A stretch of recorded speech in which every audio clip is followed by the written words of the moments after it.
Class 12 history के first chapter यानी कि bricks beads and bones the Harappan civilisation का आज सेकंड लेक्चर है बच्चों। आज हम बात करेंगे उस पार्ट से आगे जहां हमने पिछले लेसन में छोड़ा था, और आज जो टॉपिक शुरू कर रहे हैं वो है 2.1 एग्रीकल्चरल टेक्नोलॉजीज़, यानी हिंदी में इसको हम कहें तो ये है कृषि प्रौद्योगिकी। प्रौद्योगिकी का मतलब हुआ टेक्नोलॉजीज़, ठीक है। हालांकि अनाज के दानों, अच्छा हाँ, एक बात कहना ज़रूरी है कि आप अपनी बुक्स अपनी बुक अगर आपके सामने है, आपकी बुक, तो ज़्यादा अच्छा है। अगर नहीं है तो PDF चाहें तो वो भी खोल सकते हो तो खोल लें, अदरवाइज़ इस ऑडियो को सुन लीजिए, बाद में उसको देखकर समझने की कोशिश कीजिएगा और नोट्स ज़रूर बनाते रहें। चलो मैं पढ़ता हूँ और इसको थोड़ा समझाता हूँ। हालांकि अनाज के दानों से कृषि के संकेत मिलते हैं, पर वास्तविक कृषि विधियों के विषय में स्पष्ट जानकारी मिलना कठिन है। इसका मतलब ये हुआ कि अनाज के दाने मिले हैं, ठीक है, लेकिन फिर भी हम ये पता नहीं लगा पा रहे हैं कि कृषि की विधि क्या थी, किस तरह से खेती होती थी, क्या जुते हुए खेतों में बीजों का छिड़काव किया जाता था या कोई और तरीका था, ये कुछ पता नहीं है।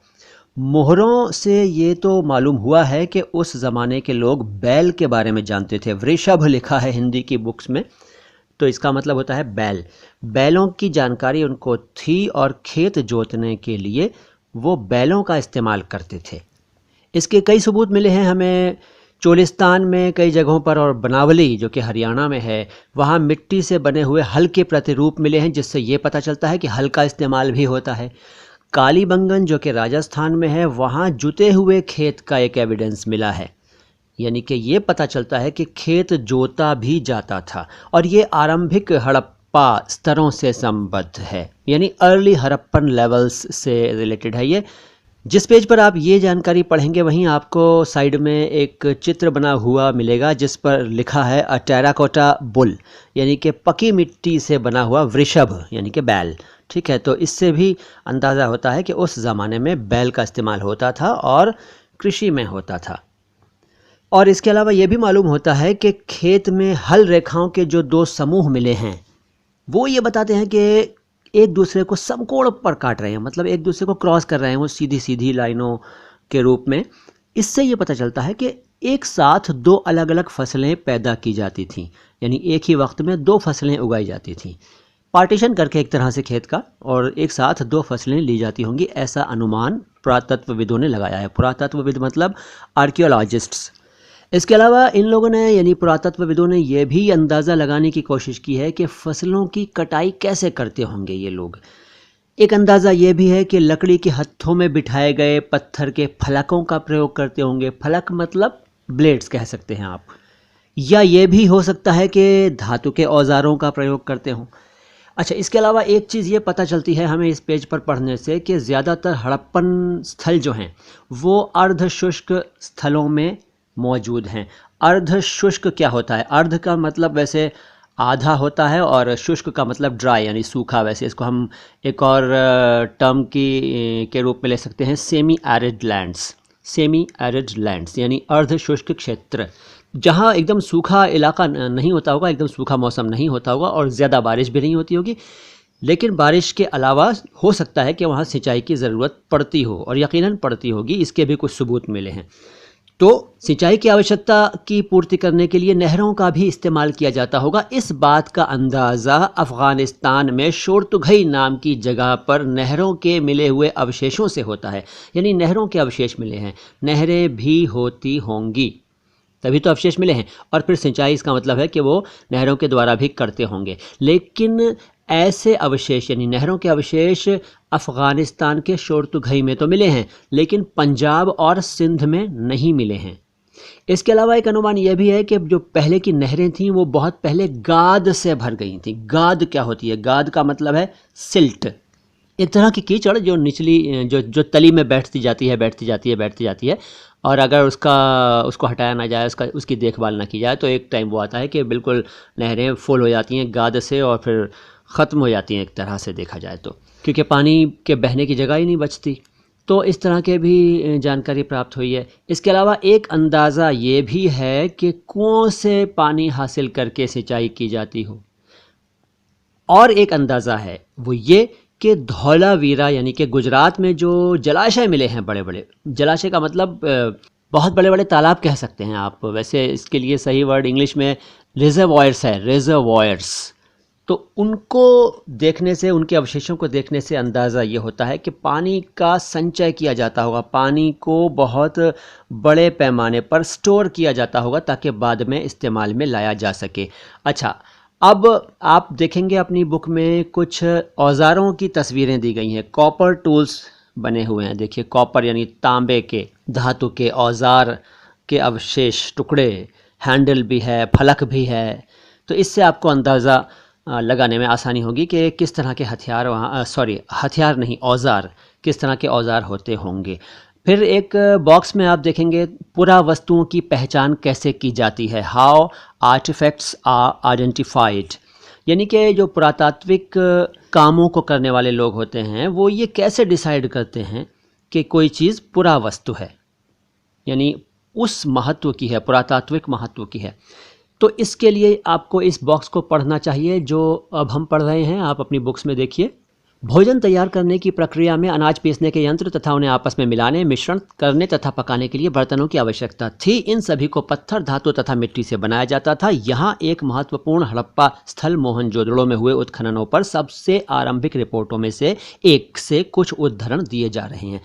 जो मोहनजोदड़ो में उत्खनन यानी खुदाई का काम हुआ, वहाँ उस खुदाई के काम के बारे में जो शुरुआती रिपोर्ट्स आई, उनमें एक रिपोर्ट अर्नेस्ट मैके की है, अर्नेस्ट मैके, और इस रिपोर्ट का टाइटल था, हेडिंग था, फर्दर एक्सकेवेशंस एट मोहनजोदड़ो 1937।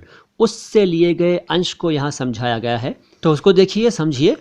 उसमें लिखा है कि पत्थर और धातु और मिट्टी से बने बर्तन होते थे जिनमें जो अनाज वगैरह होता था या कोई और सामान होता था उसको पकाने, मिलाने या स्टोर करने के लिए उन बर्तनों का इस्तेमाल किया जाता था।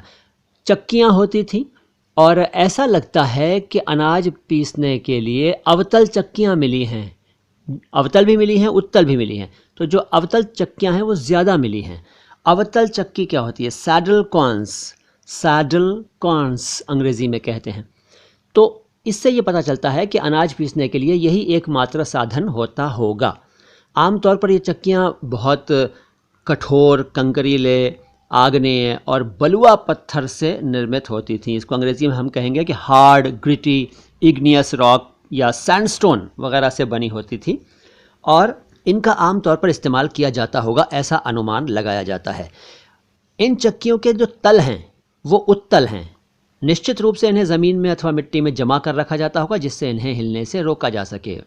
जब तल उत्तल होगा तो वो हिलेगी, मूव करेगी, इसलिए इसको जमाने के लिए हो सकता है इसके आसपास कोई मतलब बाउंड्री बनाई जाती हो या कोई टेम्परेरी इंतज़ाम किया जाता हो या मिट्टी में जमा कर, फंसा कर या ज़मीन में गड्ढा खोद कर थोड़ा सा उसमें रख कर फिर काम में लाया जाता हो ताकि वो हिले नहीं, ये भी हो सकता है। दो तरह की चक्कियाँ मिली हैं, एक वो हैं जिन पर एक दूसरा छोटा पत्थर आगे पीछे चलाया जाता था और इस तरह से आगे पीछे छोटे पत्थर को चलाने से निचला वाला जो पत्थर बड़ा वाला है वो खोखला सा हो गया था या उसमें बीच में थोड़ा सा गड्ढा सा हो गया था, ऐसा अनुमान है। और दूसरी तरह की वो चक्कियां हैं जिनका इस्तेमाल केवल तरी बनाने के लिए, यानी कि सालन बनाने के लिए, करी, अंग्रेज़ी में करी कहते हैं, करी होती है ना सब्ज़ी की करी, कहते हैं ना कि एग करी या कोई भी चीज़ की करी होती है, सालन, शोरबा, तो उसको बनाने के लिए या जड़ी बूटियों के को पीसने के लिए या मसालों को कूटने के लिए इस्तेमाल किया जाता होगा। और इस अनुमान के आधार पर जो लेबर्स ने, श्रमिकों ने नाम दिया इस पत्थर को, सालन पत्थर का नाम दिया, सालन पत्थर, करी स्टोन।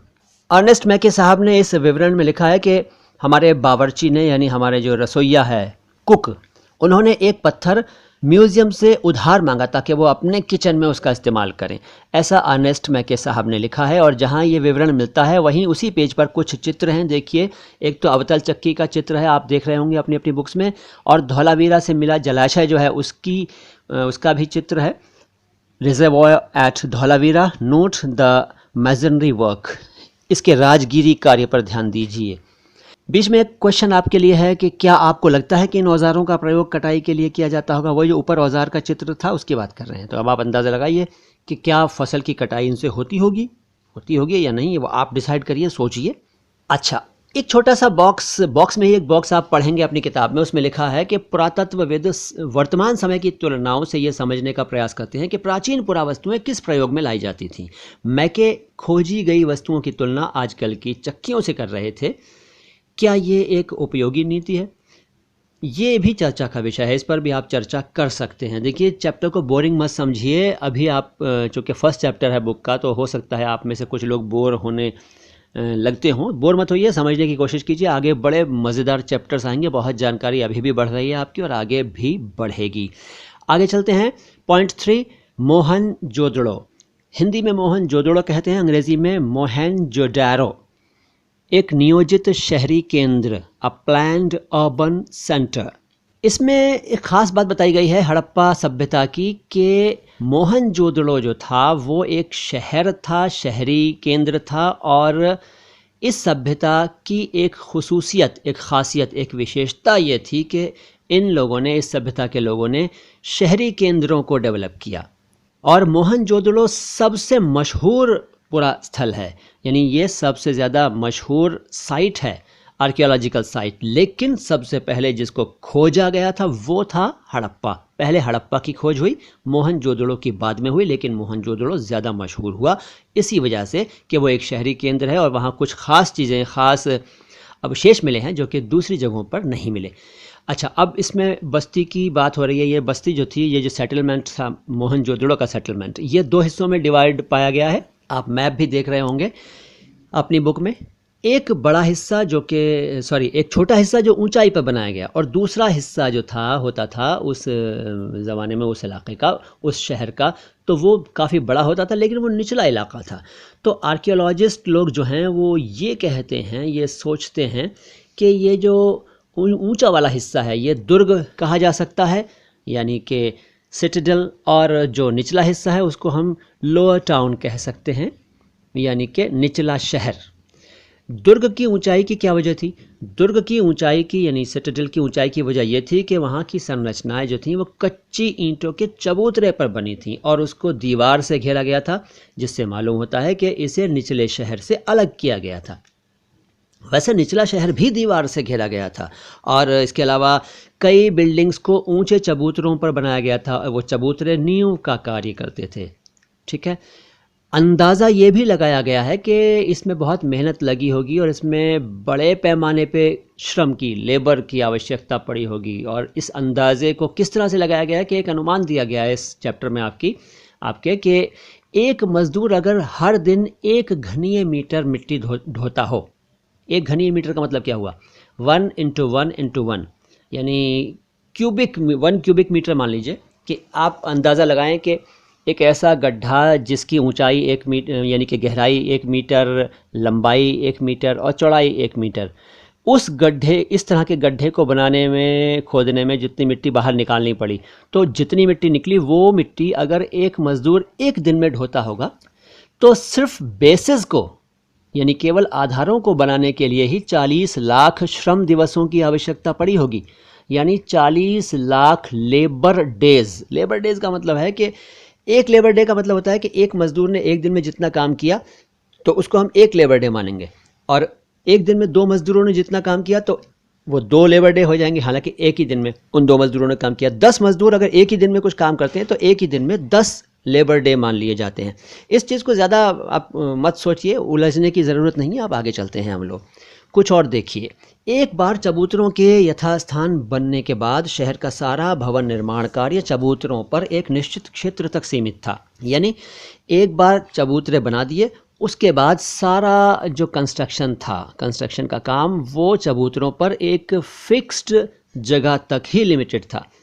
मतलब डिसाइडेड था कि यहाँ ये बनेगा, यहाँ इस तरह से बनेगा। ये भी महसूस होता है कि पहले बस्ती को प्लान्ड किया जाता होगा, यानी उसकी प्लानिंग बनाई जाती होगी, प्लानिंग की जाती होगी, फिर उस पर अमल किया जाता होगा। अच्छा, इसके अलावा कुछ और इम्पॉर्टेंट चीज़ें भी ध्यान में रखनी चाहिए कि ईंटें मिली हैं जो या तो धूप में सुखाई जाती होंगी या भट्ठी में पका कर बनाई जाती होंगी। ये ईंटें एक निश्चित अनुपात की होती थीं। अब इनका अनुपात कैसा होता था, ये ध्यान रखने की बात है। लंबाई और चौड़ाई जो थी वो ऊंचाई की क्रमशः 4 गुनी और 2 गुनी होती थी। इसको समझिए। ऊंचाई मान लें हम ईंट की, कि मान लीजिए थोड़ी देर के लिए कि ईंट की ऊंचाई 4 इंच है फॉर एग्जांपल, तो उसकी लंबाई जो है वो 4 गुनी यानी 16 इंच, और चौड़ाई 2 गुनी यानी 8। तो अगर किसी ईंट की ऊंचाई 4 मान लें तो उसकी लंबाई 16 और चौड़ाई 8 इंच होगी। मतलब ये एक अंदाज़ा बता रहा हूँ आपको, एग्जैक्टली यही साइज़ नहीं होता था, मैं आपको अनुमान बता रहा हूँ कि इस रेशियो में ईंटें बनती थीं। और इस तरह की ईंटें सभी हड़प्पन बस्तियों में इस्तेमाल में लाई जाती थीं। इसके बाद नालों की बात करते हैं। नालों का या नालियों का निर्माण जो है वो एक इम्पॉर्टेंट पॉइंट है, और अक्सर एग्जाम्स में किसी न किसी रूप में ये सवाल, ये क्वेश्चन या तो डायरेक्ट आता है या इनडायरेक्ट आता है। लेइंग आउट ड्रेन्स, नालों का निर्माण, पॉइंट 3.1 है ये। हड़प्पन शहरों की सबसे अनूठी विशेषता ये थी कि एक वहाँ वेल प्लान्ड ड्रेनेज सिस्टम था, जल निकास प्रणाली, पानी निकालने के लिए, घरों का पानी शहर से बाहर निकालने के लिए नालियों की व्यवस्था बड़ी अच्छी थी। आप निचले शहर के नक्शे को देखिए तो आप समझ जाएंगे कि सड़कों और गलियों को लगभग एक ग्रिड सिस्टम से, ग्रिड पद्धति में बनाया गया था, ग्रिड पैटर्न के आधार पर बनाया गया था, और ये जो गलियां और सड़कें थीं एक दूसरे को समकोण पर काटती थीं, सीधे सीधे एक दूसरे को क्रॉस करती थीं। इसके अलावा ये भी महसूस होता है कि पहले नालियां बनाई जाती होंगी, पहले गलियां और गलियों में नालियां बनाई जाती होंगी, उसके बाद मकान बनते होंगे। ये नहीं कि पहले कहीं भी मकान बना लिया फिर नाली निकाल ली, ऐसा नहीं होता होगा, क्योंकि सब कुछ बड़ा वेल प्लान्ड दिखता है अवशेषों में। इससे यह भी अंदाज़ा लगता है कि घरों के गंदे पानी को गलियों की नाली में बहाने के लिए एक सिस्टम होता होगा, और हर घर की कम से कम एक दीवार का गली से सटा होना आवश्यक था, यानी कि गली में हर घर की कम से कम एक दीवार ज़रूर पड़ती होगी। यानी जो गली थी, जो लेन थी, उसमें जो मकान थे उनके साथ साथ जो नालियाँ थीं, उस नाली में डायरेक्ट कनेक्शन हर घर का होना ज़रूरी था। इस तरह की इस तरह का कंस्ट्रक्शन, इस तरह की संरचना, इस तरह के अवशेष पाए जाते हैं। अब आगे चलते हैं। एक छोटा सा बॉक्स आपको मिलेगा जिसमें लिखा है सिटाडेल्स यानी दुर्ग। हालांकि अधिकांश हड़प्पा बस्तियों में एक ऊंचा छोटा पश्चिमी और एक बड़ा लेकिन निचला पूर्वी भाग है, लेकिन इस नियोजन में विविधताएं भी हैं। मतलब ज़्यादातर हड़प्पन बस्तियों में क्या पाया गया कि एक छोटा लेकिन ऊंचा वेस्टर्न पार्ट है, और एक नीचा यानी निचला ईस्टर्न पार्ट है जो कि बहुत बड़ा है। इस नियोजन में विविधताएं यानी वैरायटी भी है। कैसी वैरायटी, कैसी विविधता? देखिए, धौलावीरा और लोथल, गुजरात में है लोथल, इन जगहों पर पूरी बस्ती किलेबंद थी, यानी एकदम दुर्ग के रूप में बाउंड्री वॉल थी उसकी, और शहर के कई हिस्से भी दीवारों से घेर कर अलग किए गए थे। लोथल में दुर्ग जो था वो दीवार से घिरा तो नहीं था, लेकिन कुछ ऊंचाई पर बनाया गया था। ये एक खास इसकी बात है। अब अगले लेक्चर में हम बात करेंगे गृह स्थापत्य की, यानी कि डोमेस्टिक आर्किटेक्चर की। घर किस तरह के होते थे, अंदरूनी बनावट कैसी थी, नहाने का क्या सिस्टम था, और क्या चीज़ें थी घरों के अंदर। इस पर हम बात करेंगे अगले ऑडियो में।